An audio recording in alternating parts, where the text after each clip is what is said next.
Our government is doing well. No, they are not doing well. Don't allow anybody to suppress you. If God has given you the anointing to travel abroad, you can travel abroad. But I will not permit you to make me look small when I know what I carry. But please pray very well so that what leads you out should not lead you back. There is a lion in me that will not allow me to keep quiet. Discover your identity. The place where you are is not as important as you in that place. There's something inside me that will not allow me to stay small. I refuse. Value your Jerusalem. Pray very well so that what leads you out should not lead you back.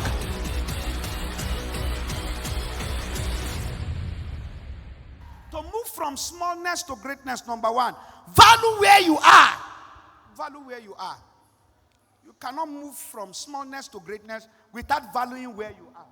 Value where you are. Nothing big start without coming from smallness. Value where you are. Where you are is your starting point. So value it. Value it so much. When God brought me down to this city and we started this church in the house, I had to tell myself, we don't have a hall. I lay value. I remember there was a pastor friend that would come around and begin to tell me, Cuba is bad. Nothing good is in Cuba. All churches have closed. I told myself, Cuba is not bad. It's a fertile ground. Stop speaking ill about where you are. Nigeria is a fertile ground. I can tell you that. I can tell you that very well. You are even saying the economy of this country is bad. I can tell you there are countries where you rent just a room self-contained and you are paying 400,000 every month. And yet there is still places here in this country you can rent a room and parlor self-contained for 350, 400,000 a year. So don't think this country is bad.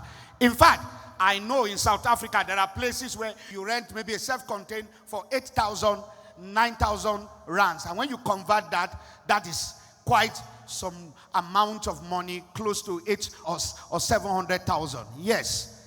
And they pay monthly. So if you think the economy of this country is bad, try another country and you will understand. Am I trying to say our government is doing well? No, they are not doing well. They are still trying their best. But I'm trying to tell you that value your Jerusalem. If God has given you the anointing to travel abroad, you can travel abroad. But please, pray very well so that what leads you out should not lead you back. Number two, discover your identity. You know, if you must move from smallness to greatness, hear me. The place where you are is not as important as you in that place. The place might be small, but you are 10 times bigger in size than that place. You make the place where you are great and not the place. Hear me, the current Israel land was completed desert, but men turned it to a greener pasture.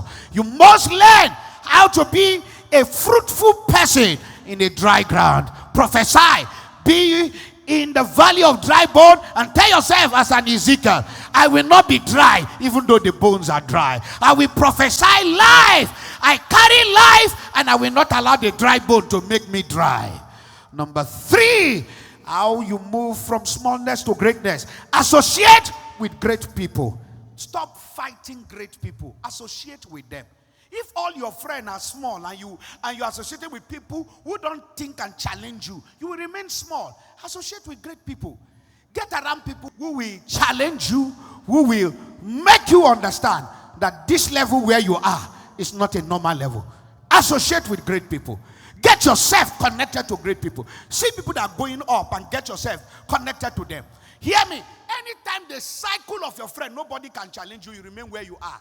Don't keep a cycle that cannot challenge you. Keep a cycle. Look for people that are better than you and move forward.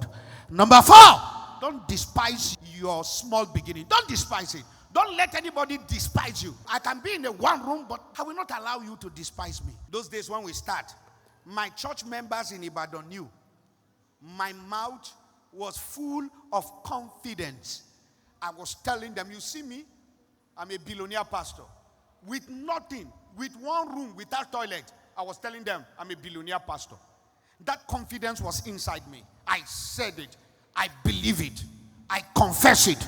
And I did not allow anybody to bring me down. Don't allow anybody to suppress you.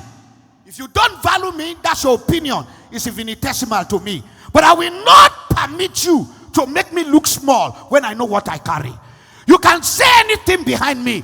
That's your own cup of tea. You come in front of me to tell me or to dignify me or to reduce me. I will reply you. The reason is because there is a lion in me that will not allow me to keep quiet. There's something inside me that will not allow me to stay small. I refuse.